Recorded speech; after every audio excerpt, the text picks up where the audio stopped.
Alors maintenant, venons-en à ces révoltes arabes et commençons par la Tunisie, un pays assez proche de nous. Alors, que se passe-t-il en Tunisie? Premier cas de ce printemps arabe, je vais les développer dans l'ordre chronologique.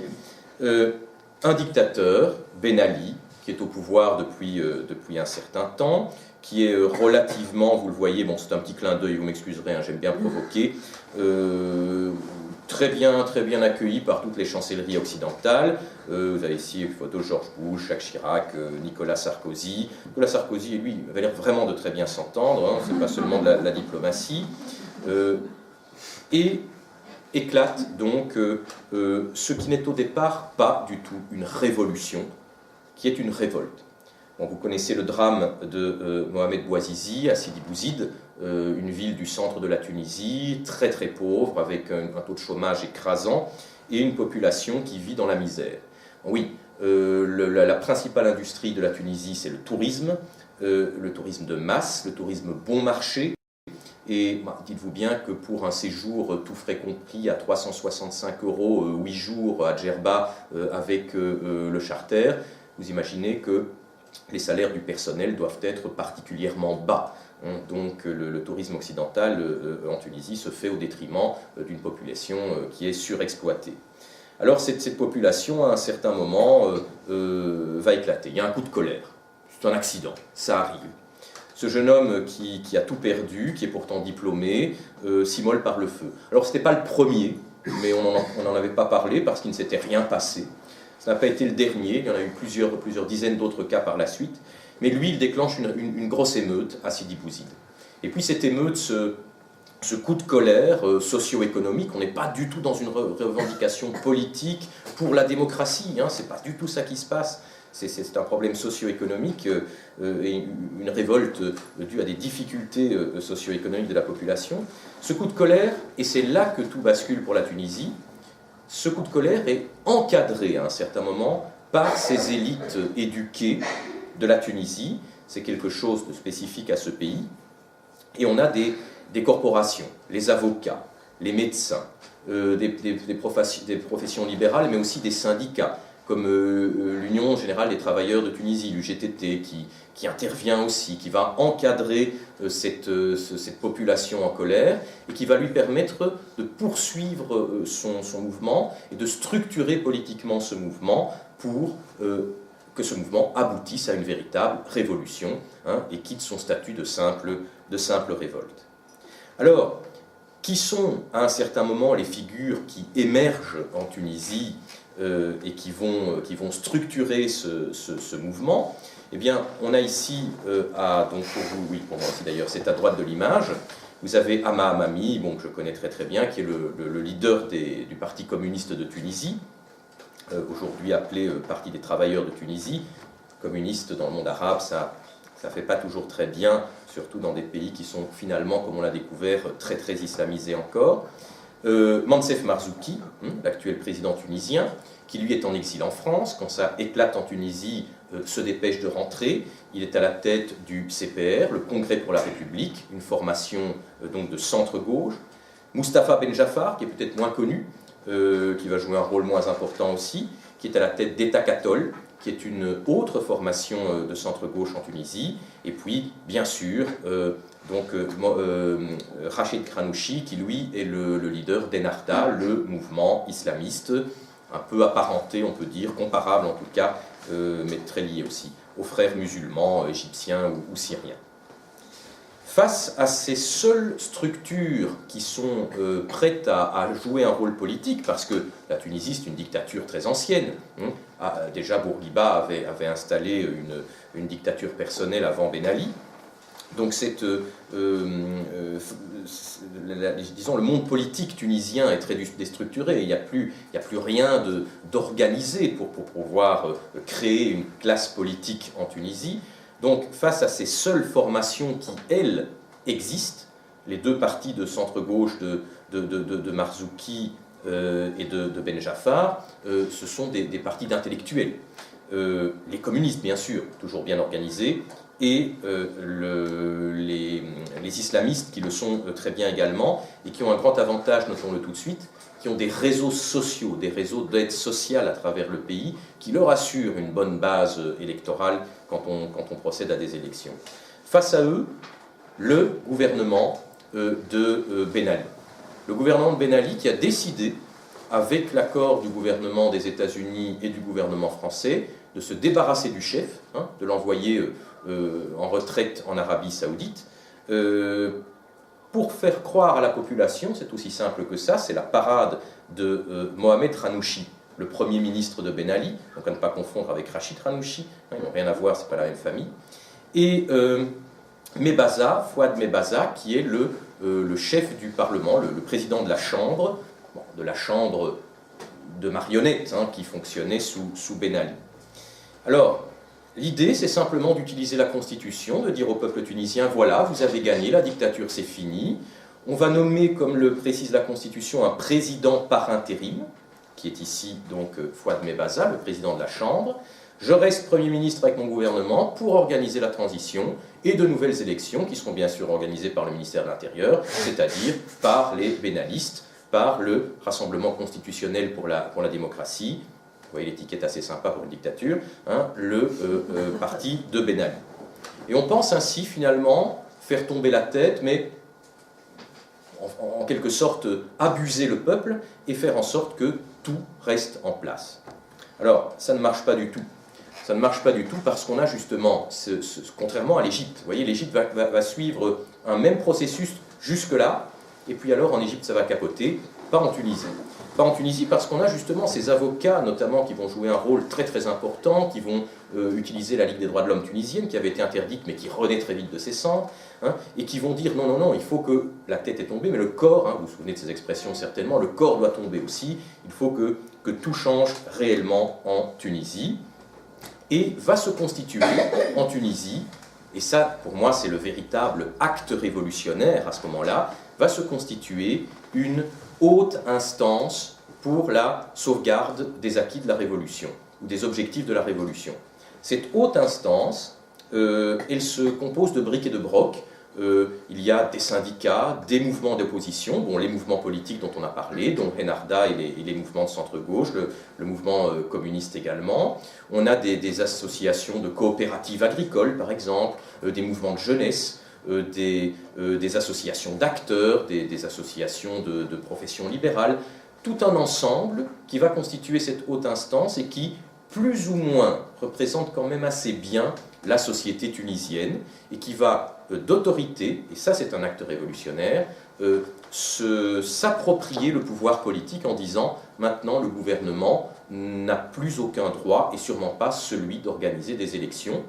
Et cette haute instance va décider même, avant d'organiser des élections, les élections présidentielles et législatives, d'écrire une constitution, de changer cette constitution, de changer la loi électorale pour avoir de véritables élections législatives et présidentielles qui auront lieu bientôt, qui n'ont pas encore eu lieu en Tunisie, donc depuis 3 ans que le gouvernement est tombé, que la dictature est tombée. Donc, d'écrire une constitution qui va permettre d'avoir de véritables élections libres. Donc, cette haute instance va organiser des élections, mais seulement pour élire une assemblée constituante qui va d'abord faire la constitution. Et les mouvements qui vont dominer cette constituante, ce sont les partis de centre-gauche de Marzouki et de Ben Jaffar et Enarda, le parti de Rachid Ranouchi, le mouvement islamiste, qui vont dominer la constituante. C'est eux qui vont constituer un gouvernement provisoire, dont aujourd'hui Moncef Marzouki est le président. Alors, voilà quelle est la situation politique actuellement depuis 3 ans en Tunisie. On a une assemblée constituante, qui n'est donc pas un parlement à proprement parler, qui gère les affaires courantes, avec une troïka. Évidemment, le mouvement principal, c'est le mouvement islamiste Enarda, qui a eu environ 30% des voix, attention, des voix des inscrits, de ceux qui ont été votés, on expliquera ça un peu plus tard. Avec ici Hamadi Chebali qui est le Premier ministre, il n'est plus maintenant, il a changé, mais qui a été le Premier ministre pendant la plupart du temps durant ces 3 ans. Moustapha Ben Jaffar, qui lui, donc il est chef de gouvernement, Moustapha Ben Jaffar qui est lui le président de la constituante, du Parlement, entre guillemets, et Mancef Marzouki, qui a eu la présidence de la République. Alors ce gouvernement, cet ensemble provisoire, qui avait pour tâche, et qu'il a terminé tout récemment, de rédiger la Constitution, devait mener le pays vers la démocratie, vers des élections présidentielles et législatives démocratiques. Alors ça a été très très difficile pour ces trois partis de trouver un accord. Le mouvement islamiste, Ennahda, est plutôt conservateur. Attention, ce ne sont pas du tout des salafistes, des fous furieux, le couteau entre les dents et la kalachnikov dans les mains. Hein. Pas confondre les islamistes conservateurs du type Ennahda ou frères musulmans en Égypte et les salafistes, c'est-à-dire le mouvement djihadiste de l'islam radical. Alors, donc cette cohabitation, disais-je, n'a pas été du tout facile. Et Ennahda, qui avait quand même eu le gros paquet des voix, qui a montré que la Tunisie n'était peut-être pas ce pays aussi laïque et moderne qu'on pensait sur le plan religieux, hein, aussi européanisé, si je puis dire, qu'on le pensait. Ennahda a essayé, durant ces 3 ans, en préparation des prochaines législatives, de démolir systématiquement Mancef Marzouki et le CPR, qui était vraiment le seul parti capable de lui tenir tête. En fait, le CPR avait eu à peine 14% des voix, c'est pas beaucoup. Mais Ennahda n'avait pas la majorité et a donc eu besoin, pour avoir une majorité dans la constituante, de s'associer à la fois le CPR de Mancef Marzouki et État catholique de Moustapha Ben Jaafar. Alors Moustapha Ben Jaafar, lui, a été beaucoup plus docile, parce qu'il a des ambitions personnelles et qu'il aimerait bien faire partie du prochain gouvernement.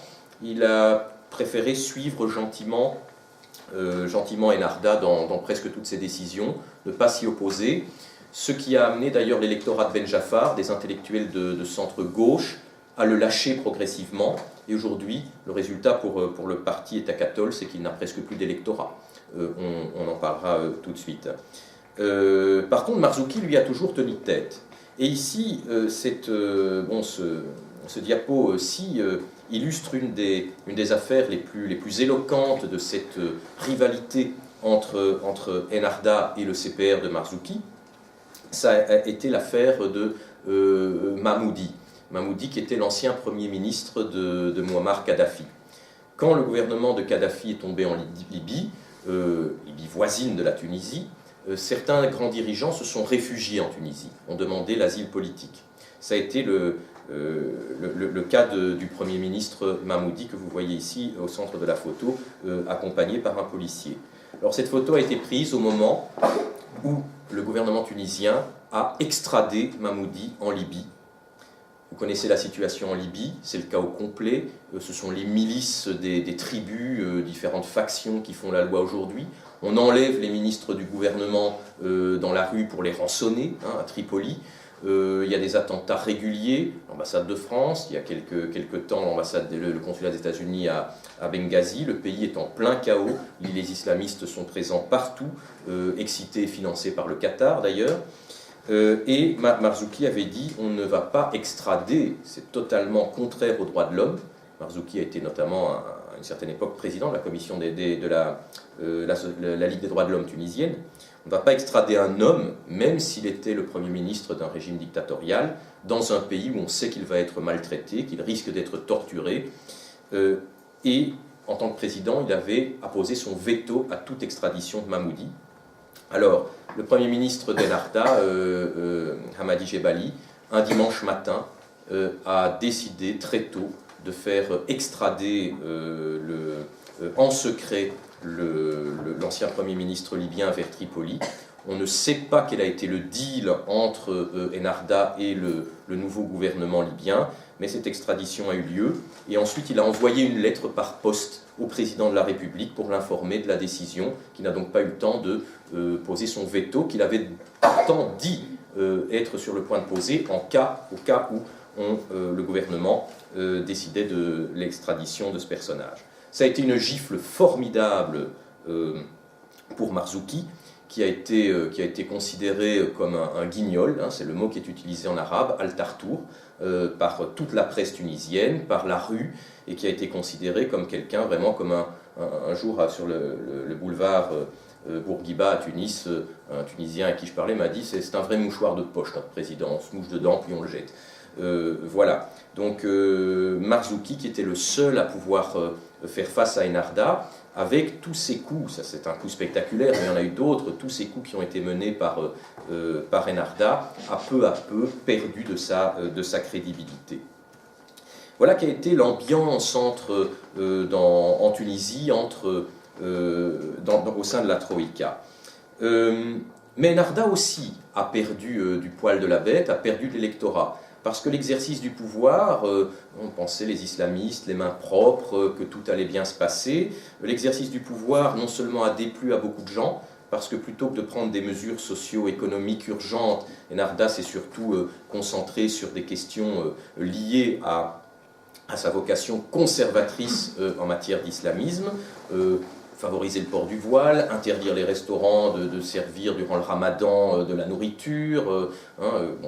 J'étais en Tunisie au moment du ramadan, on pouvait trouver de la nourriture dans la journée, mais dans des salles réservées pour les étrangers, aux étages, cachées, toutes les terrasses des cafés étaient fermées. Un dimanche, je sortais de l'église Saint-Paul où j'avais été suivre la messe sur l'avenue Bourguiba, on se dit bon, j'étais avec un ami, on va aller prendre un verre, impossible de trouver une terrasse ouverte. Voilà la situation. Par contre, sur le plan socio-économique, rien ne change. Les salaires ne sont pas augmentés. Les fonctionnaires, on n'est plus sous la dictature, donc les gens se sentent très libres. Alors les fonctionnaires font grève très régulièrement. Vous avez une image ici qui illustre la situation récurrente dans les rues de Tunis parce que les éboueurs qui voudraient être augmentés, qui vivent d'un salaire misérable quand ils sont payés, font grève et les détritus s'accumulent. Les Tunisiens en ont assez. Des images comme ça ne donne pas envie aux touristes de revenir. Donc plus les grèves se multiplient, moins il y a de touristes, moins il y a de revenus dans le pays et moins les gens sont payés. Donc une situation qui va très très mal sur le plan socio-économique et le gouvernement d'Ennahdha est très critiqué pour cela. Ceux qui en profitent et qui récupèrent alors les mécontents, surtout dans les villes de province, une grande partie de la population tunisienne vit en province, vit dans les petites villes, pas dans les quelques grandes villes où s'est passée la révolution et où on a eu comme je le disais, une société plus éduquée. Donc dans les milieux un peu plus ruraux, qui en profitent, ce sont les salafistes. Et en Tunisie, on a véritablement un problème salafiste énorme qui est apparu à la grande surprise de tout le monde, parce que jamais on se serait imaginé voir ce genre de manifestation avec les drapeaux du djihadisme dans les rues de Tunis. Avec des personnages comme Abou Iyad, que j'ai rencontré à Tunis, très brièvement, puis après je devais le revoir pour une interview, il n'a plus voulu me rencontrer, il avait peur que peut-être je renseigne le gouvernement, comme il savait que j'étais très lié à Marzouki, vu qu'il est recherché par la police. Abou Iyad, qui est très actif donc, dans les milieux djihadistes en Tunisie, et qui n'est pas n'importe qui.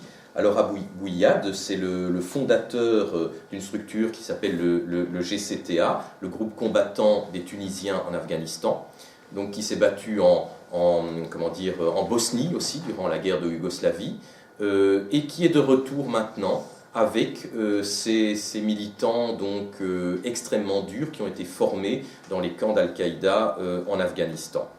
Donc on a une véritable guerre qui est en train de se mettre en place en Tunisie, avec des régions entières, on ne le sait peut-être pas, mais qui ne sont plus sous contrôle du gouvernement, où l'armée n'arrive pas à contrôler certains villages, certaines petites villes même, qui sont aux mains des salafistes. Voici 2 personnes qui ont été assassinées. On ne sait pas exactement par qui.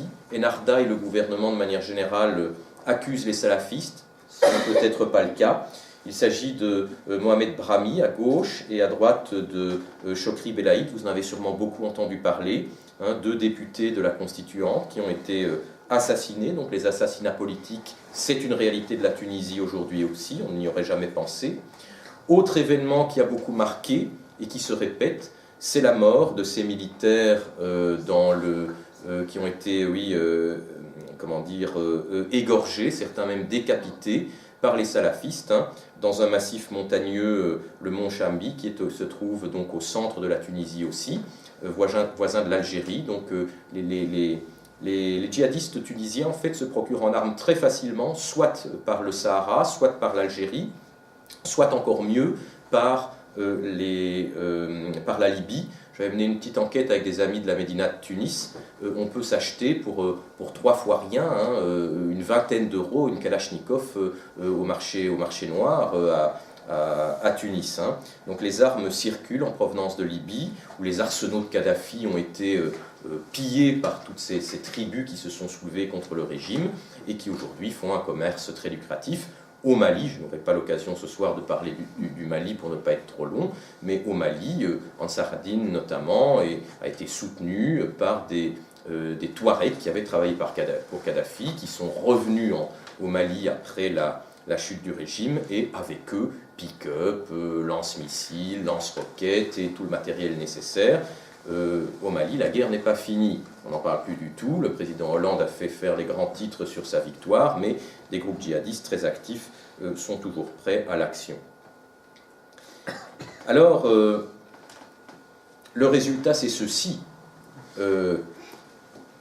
La constituante a abouti, elle a enfanté d'une constitution. À nouveau, une fameuse doxa s'est créée dans le monde médiatique occidental à ce propos. Ça y est, la Tunisie a réussi leur révolution. C'est la constitution, ils l'ont faite, beaucoup d'optimisme, et maintenant on va aller vers des élections démocratiques et tout va bien en Tunisie. Non, pas du tout. À côté de ce problème salafiste qui ne fait que grossir, et de ces mouvements salafistes qui ne font que mettre en danger donc la sécurité quotidienne en Tunisie, qui entraîne aussi, j'insiste, un problème économique, parce que plus ces mouvements salafistes sont présents, moins les tours opérateurs osent envoyer des touristes sur place. Je ne serais pas surpris, je ne veux pas être un oiseau de mauvais augure et surtout pas une Cassandre, mais je ne serais pas surpris que dans les mois qui viennent, un grand hôtel de Djerba, par exemple, le centre touristique très bien protégé, etc., soit pris d'assaut par une brigade djihadiste. Hein. C'est évidemment le coût international à faire, si on se place du point de vue des salafistes. Mais à côté de ce problème qui en est un, et du problème économique qui en résulte, en partie, parce qu'il y a d'autres facteurs qui entraînent la fuite des touristes, on l'a dit, il y a maintenant un problème politique propre à la Tunisie, strictement politique, lié à l'avenir du gouvernement tunisien. Donc voici ici quelques caricatures, j'ai du mal à en choisir parce qu'il y en a tant qu'on veut, concernant le président Marzouki. Donc la seule force politique capable de faire face soit aux islamistes radicaux salafistes, soit aux islamistes modérés, conservateurs d'Ennahda, soit à autre chose qui va venir, on en parle tout de suite.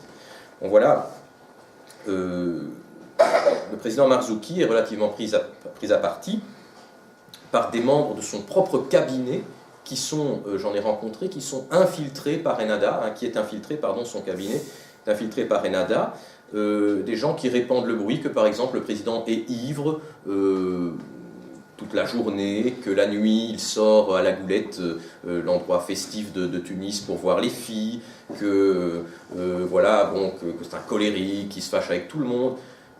J'ai passé plusieurs semaines avec le président pour le livre d'entretien que je viens de sortir. Je ne l'ai jamais vu ivre. C'est un homme qui travaille du matin jusqu'au soir dans son bureau, qui essaye vraiment de sauver la démocratie, qui a un cœur énorme, qui est un vrai démocrate. Mais voilà ce qu'il en ressort. Hein.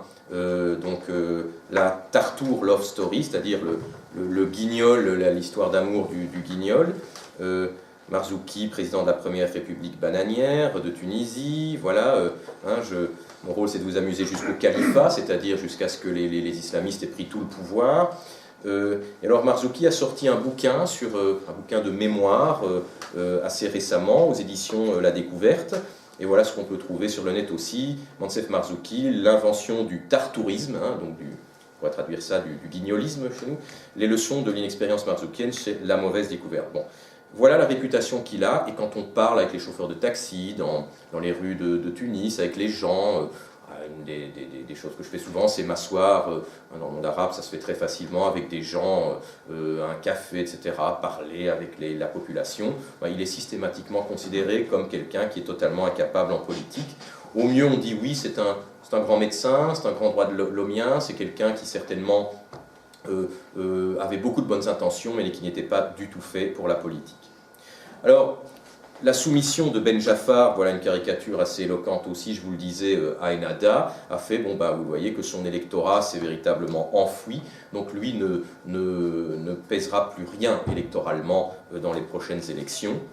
Et Ennahda aussi est accusé à la fois de mauvaise gestion, mais aussi de soutenir les islamistes. Je crois que les islamistes radicaux, les salafistes, je crois que c'est un mauvais procès qu'on fait à Ennahda, parce que Ennahda, c'est justement un mouvement islamiste conservateur qui est, comme les frères musulmans en Égypte, en opposition par rapport aux salafistes, par rapport à l'islamisme djihadiste.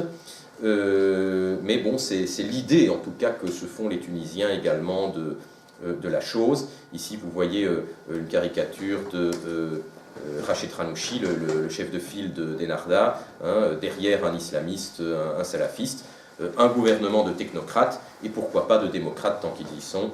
Voilà l'expression donc de l'opinion publique tunisienne. Alors cette opinion publique tunisienne qui ne veut plus vraiment, en tout cas pour une partie d'Ennahda, mais il est clair qu'Ennahda a un tel électorat qu'Ennahda va garder une partie de son poids électoral et sera une force incontournable dans le prochain gouvernement tunisien, puisque les sociodémocrates sont out. Qui arrive? Eh bien cet homme, Beji Caïd Essebsi. Qui est Beji Caïd Essebsi? C'est un homme qui est déjà âgé, il a un peu plus de 80 années maintenant, mais toujours bon pied bon oeil, et c'est en fait un ancien bénaliste, déjà ministre sous Bourguiba, ensuite plusieurs fois ambassadeur, haut fonctionnaire, responsable du Parlement sous Ben Ali. C'est un bénaliste qui avait soutenu notamment les politiques de répression contre l'opposition de Ben Ali, et Radia Nasraoui, qui est une amie et qui est une des grandes figures des droits de l'homme en Tunisie, qui avait été un jour tabassée sous Ben Ali. Elle avait été d'ailleurs faite un peu après ça docteur honoris causa de l'université de Bruxelles.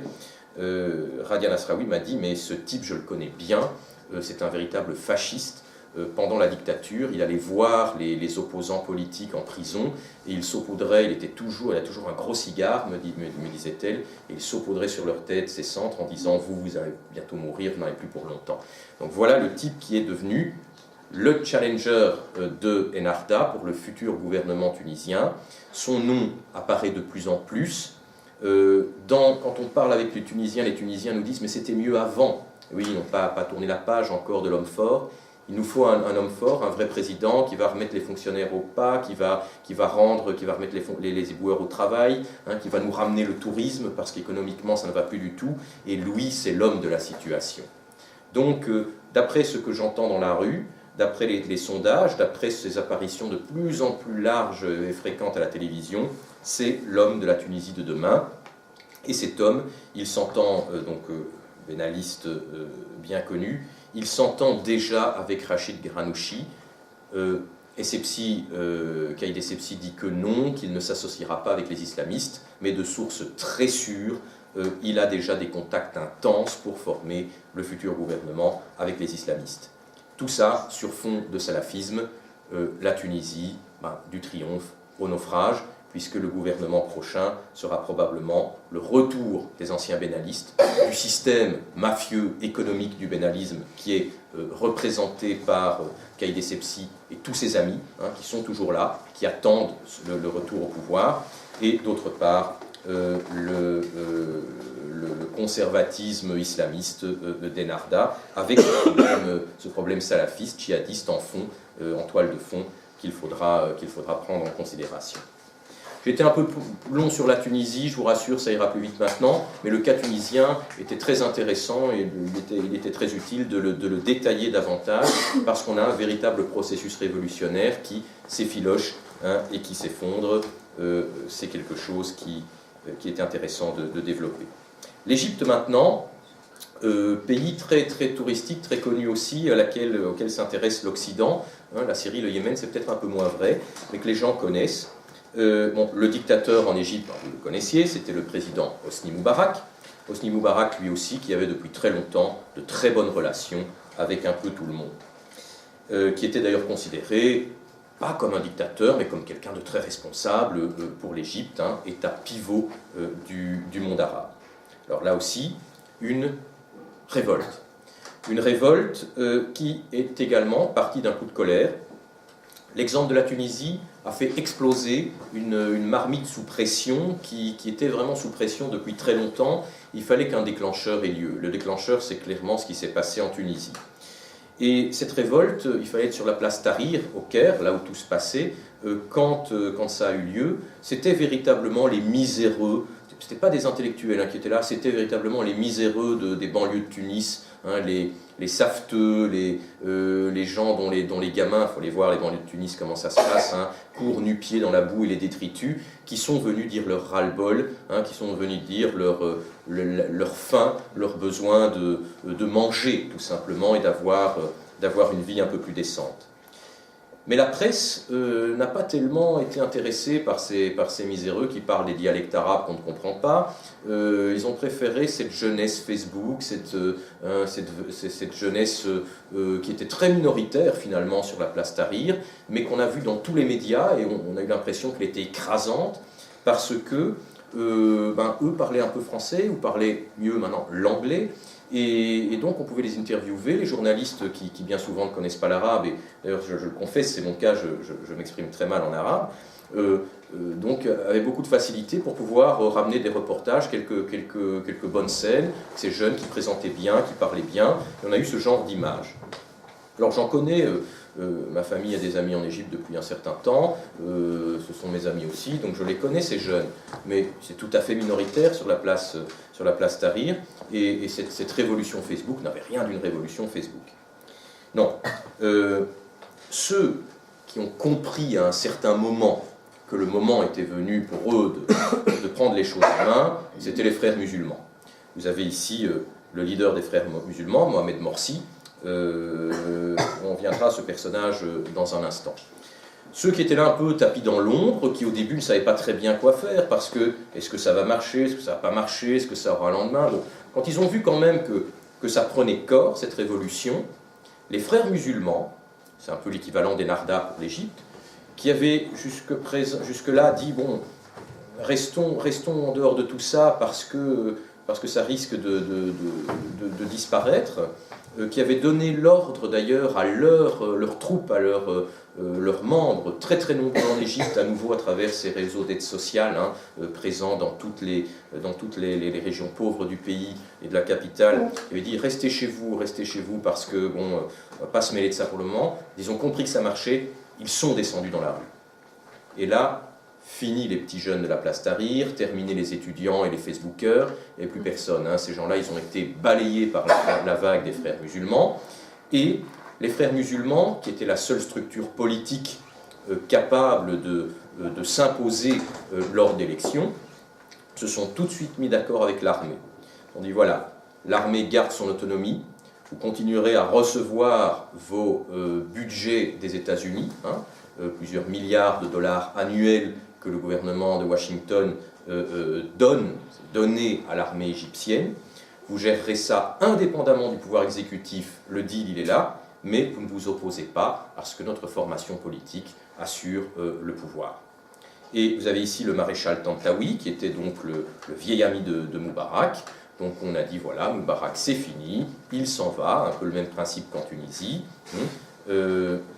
Sinon Moubarak s'est un peu fait avoir, parce qu'au lieu de partir en exil à l'étranger avec tous ces dollars, il s'est retiré dans sa villa de Sharm el-Sheikh sur la mer Rouge.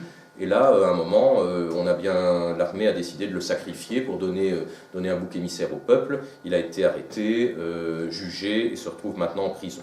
Enfin, le procès n'est pas terminé, mais ça se passe assez mal pour lui.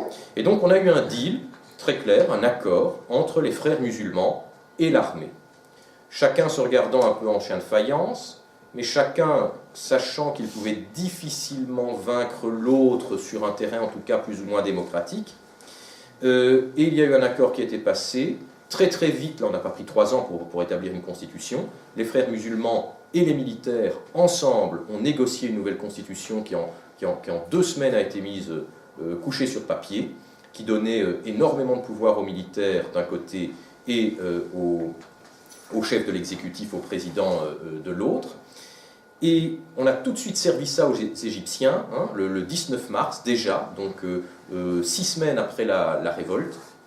La constitution était votée, les Égyptiens, dans l'euphorie du moment, ont voté comme un seul homme, où oui, à plus de 70%, c'était bétonné, et on a eu donc ce pouvoir qui a, frères musulmans militaires, qui a exclu de manière générale tous les mouvements périphériques qui n'avaient pas eu le temps de se structurer politiquement pour aller aux élections qui ont suivi l'adoption de la Constituante, et donc les élections législatives et présidentielles ont suivi. Problème, c'est que l'exercice du pouvoir n'a pas mieux réussi en Égypte qu'en Tunisie aux frères musulmans. Les frères musulmans, le président Morsi notamment, n'a pas pu, comme ce à quoi les Égyptiens s'y attendaient, n'a pas pu régler le gros problème socio-économique du pays. Jusqu'à ce qu'à un certain moment, on voit une formation, le Hezb al-Nour, le Parti de la Lumière, qui est en fait un mouvement politique structuré des salafistes, donc de l'islam djihadiste, prendre de plus en plus de place dans la société. Et les frères musulmans ont vu leurs réseaux sociaux, leurs membres au niveau de la population, quitter leur influence pour passer aux salafistes. Et on a vu ce mouvement salafiste grossir, simplifier un peu les choses pour aller vite, jusqu'à ce que les monarchies du Golfe, qui jusque-là avaient financé, soutenu les frères musulmans, et notamment l'Arabie saoudite, disent clairement à l'armée, écoutez, allez-y, prenez le pouvoir, parce que les salafistes sont en train de devenir tellement incontournables en Égypte qu'on va avoir un scénario à la syrienne. Et à partir de ce moment-là, l'armée n'a fait ni une ni deux, les chars sont redescendus dans les rues. Alors les journalistes sont complètement plantés, il y avait beaucoup de manifestants en faveur de l'armée qui devait renverser Morsi, renverser les frères musulmans, à qui on reprochait de prendre trop de pouvoir dans l'État. Mais le gros des troupes de ces manifestants, c'était des salafistes, c'était les partisans du Hezb al-Nour.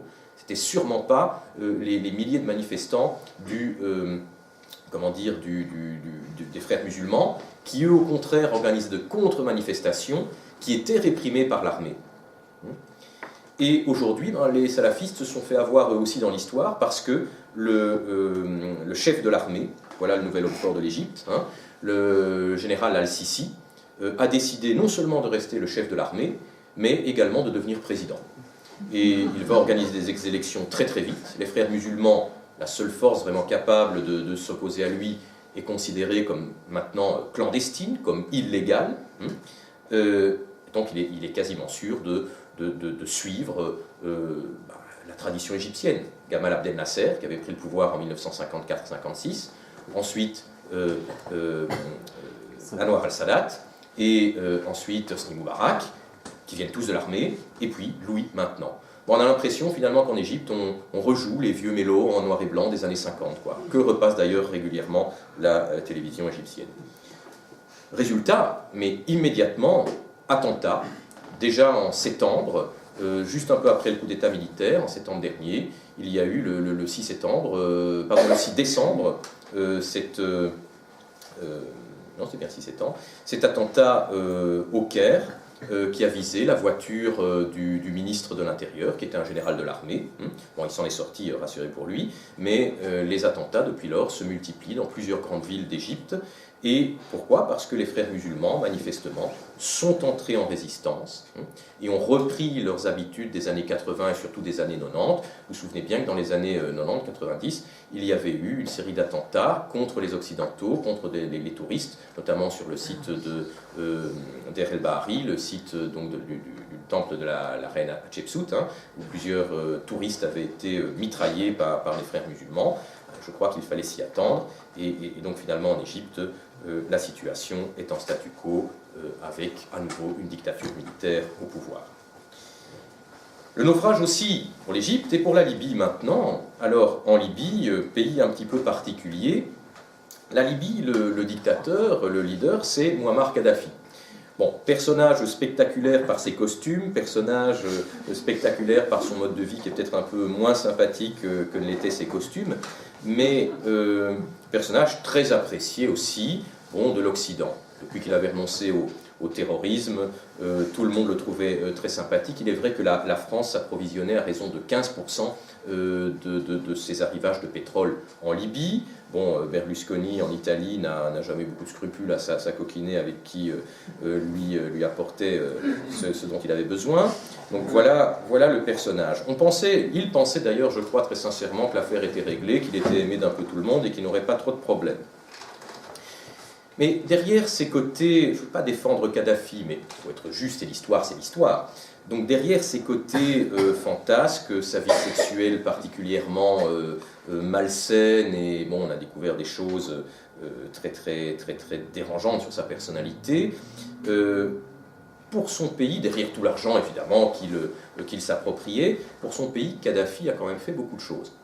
Tout d'abord, c'était le seul homme qui était capable de réunir un pays qui n'existe pas. Alors en 30 secondes, la Libye n'existe pas. La Libye, c'est la Cyrénaïque, d'une part, depuis l'Antiquité, et d'autre part, la Tripolitaine. Ce sont les Italiens, quand ils ont conquis sur les Ottomans, enfin, quand ils ont enlevé à l'influence ottomane, en tout cas, la Libye, qui ont réuni ces deux régions, qui, sous influence ottomane, les Turcs ottomans ont constitué deux provinces séparées, et qui ont décidé d'en faire une seule colonie. Et la décolonisation, on a considéré que ça ne faisait qu'un pays. Mais les tribus de Tripolitaine n'ont jamais été en phase avec les tribus de Cyrénaïque. Donc la Cyrénaïque, c'est la région de Benghazi, la Tripolitaine, évidemment, de Tripoli.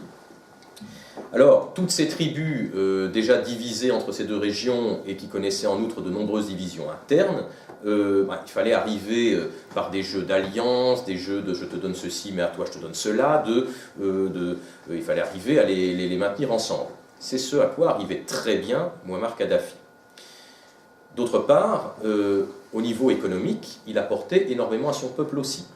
Le litre d'essence était à 8 centimes d'euros. Quand on achetait une voiture, et je peux vous dire en Libye, pour y avoir beaucoup circulé, c'est vraiment nécessaire d'avoir un tout-terrain pour se déplacer, parce que c'est donc des grands territoires, des petits villages et des petites villes un petit peu partout, sur de très grands espaces. L'État intervenait à raison de 50% dans l'achat du véhicule. Les Libyens ne travaillaient quasiment plus. Quand on était sans travail en Libye, on avait une allocation de $500 mensuels. Pour un pays du Maghreb, c'est énorme. Ce qui explique que beaucoup de Libyens refusaient de travailler, des travaux pénibles, et on avait une forte immigration égyptienne, saoudienne, malienne, etc. En Libye, beaucoup de travailleurs noirs, d'Afrique noire, qui venaient donc trouver du travail là et occuper les niches professionnelles dont les Libyens ne voulaient plus. Donc il faut rappeler un petit peu ça, parce que maintenant tout ça n'existe plus, évidemment. Mais pour financer tout ça, Kadhafi avait fait monter les prix du pétrole libyen à un niveau tel que certaines sociétés pétrolières avaient décidé de quitter le pays parce que ce n'était plus rentable pour elles d'être présentes et avaient laissé tomber la filière libyenne au niveau pétrolier. Donc dès que l'occasion s'est faite sentir de liquider le vieux frère, les amis, la France en tête, se sont empressés de soutenir ce qui ressemblait à un printemps arabe en Libye et qui n'était pas du tout. J'étais à Benghazi au début des événements, pas grand-chose. Quand on a parlé de 6000 morts et des chars de Kadhafi qui bombardaient la ville, on a inventé là à nouveau tout un mythe autour de cette histoire. Et les 6000 morts qui ont permis de justifier l'intervention de l'OTAN n'ont jamais existé. Il y a une très très belle enquête qui a été menée par un journaliste français qui s'appelle Julien Theil, qui est remonté à l'origine de ces 6000 morts qui ont justifié l'intervention occidentale. qui a, pour faire très très simple, hein, il est remonté à la source, et la source, c'était un membre de la Ligue des droits de l'homme, le porte-parole de la Ligue des droits de l'homme de Libye, qui en fait n'était pas du tout porte-parole, il était membre de la Ligue, comme moi je suis membre de la Ligue des droits de l'homme en Belgique, sans avoir aucune fonction dans la Ligue.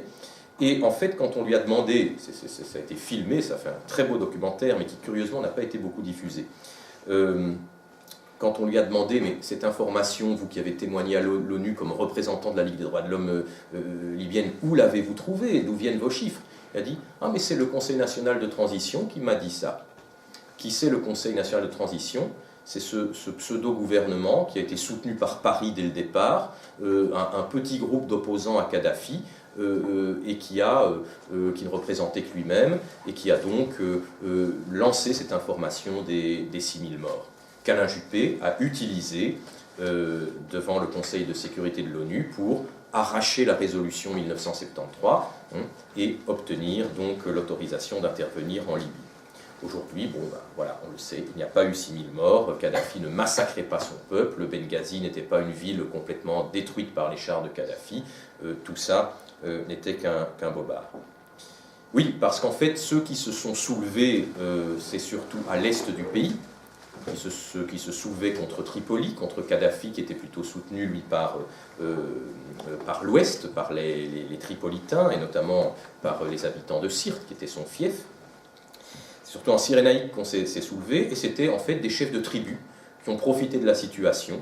Hein, vous avez ici une illustration qui vous montre qui étaient ces gens, ce n'étaient pas des citoyens, hein, c'était des chefs de tribus qui se sont emparés très vite de postes de police, de garnisons de l'armée, qui ont armé leurs hommes et qui ont voulu récupérer le contrôle de leur territoire tribal traditionnel. Voici le président à l'époque du Conseil national de transition, hein, donc ce gouvernement qui s'est formé. Alors, lui, c'est l'ancien ministre de la Justice de Kadhafi. Donc, quand on a senti le vent tourner, quand on a vu que l'Occident allait intervenir, certains grands pontes du régime ont retourné leur veste et on s'est dit en Occident, on va les accepter comme nouveau gouvernement provisoire parce qu'eux connaissent un peu les rouages du système et vont nous permettre de nous réimplanter là-bas. Alain Juppé, au Conseil de sécurité de l'ONU, hein, qui obtient cette résolution 1973 qui permet à l'OTAN d'intervenir pour protéger les populations civiles. La Russie et la Chine s'abstiennent, mais ne posent pas de veto à cette résolution. L'OTAN est censée uniquement bombarder les forces armées ou rebelles d'ailleurs, l'armée régulière ou les forces rebelles qui s'en prennent aux populations civiles. L'OTAN ne fera qu'attaquer systématiquement les forces du gouvernement de Kadhafi pour permettre à la rébellion de progresser et de renverser le régime de Mouammar Kadhafi. J'étais donc à Benghazi après des frappes. Quand l'OTAN a commencé à intervenir, évidemment, face au matériel de l'OTAN, il était très difficile pour l'armée de Kadhafi de résister. Donc les forces de Kadhafi ont quitté la Cyrénaïque en colonne et c'était je fais tout un reportage là-dessus, c'était des véhicules qui fouillaient qui ont été bombardés par l'OTAN, pas des véhicules qui attaquaient. On avait les chars et les camions de soldats de Kadhafi qui foutaient le camp, si vous me passez l'expression, à toute vitesse vers la Tripolitaine, qui retournaient vers leur base et n'étaient pas du tout en train d'attaquer les populations civiles. Hein. Donc on a eu des cas comme ça. Le cas le plus terrible pour moi, c'est celui de Sirte, qui était la ville d'origine, la tribu de Kadhafi était originaire donc de Sirte, il était originaire de là. C'est là d'ailleurs qu'au dernier moment, il s'est réfugié avec ses plus proches partisans. Voilà ce qu'il reste de Sirte, qui était une ville d'environ 400 000 habitants. Je suis allé là-bas, quand je suis entré pour la première fois à Sirte après les bombardements de l'OTAN, j'avais les larmes aux yeux, j'avais jamais vu une ville dans cet état-là. Pourtant, depuis 15 ans, je roule ma bosse, si je puis dire. J'ai commencé ma carrière à 24 ans dans la guerre civile au Congo, alors que Kabila venait de renverser Mobutu. J'avais eu des choses pas tristes. Hein, j'enseignais au lycée belge de Lubumbashi à l'époque. Mais j'ai jamais vu une ville dans cet état-là. Ce ne sont évidemment pas les petits lance-roquettes des rebelles qui ont fait ça à Syrte, hein, ce sont les missiles des avions de l'OTAN. On sortait les cadavres des ruines de Syrte, hein, parce que je vous dis, il y avait quand même 400 000 habitants dans Syrte. Alors beaucoup avaient évacué un peu avant les bombardements, quand le siège s'était refermé sur la ville, mais il restait encore là des milliers de personnes. Et d'après certaines sources très fiables que j'ai là-bas, on m'a dit que juste après les bombardements, après la mort de Kadhafi, une noria de camions est arrivée à Syrte, et on a chargé des milliers de cadavres qu'on a emmenés quelque part dans le désert. Et un reportage, je crois, qui serait absolument sensationnel, tout en respectant évidemment ces gens qui sont morts, ce serait pour un journaliste de retrouver ces fosses communes, de les mettre à jour et de dénoncer ce massacre de Syrte. Les chiffres sont très très larges, mais pour l'estimation la plus basse, on parle de 16 000 morts civils et de 50 000 jusqu'à 50 000 civils morts à Syrte durant ces bombardements des démocraties occidentales pour donc aider la démocratie libyenne.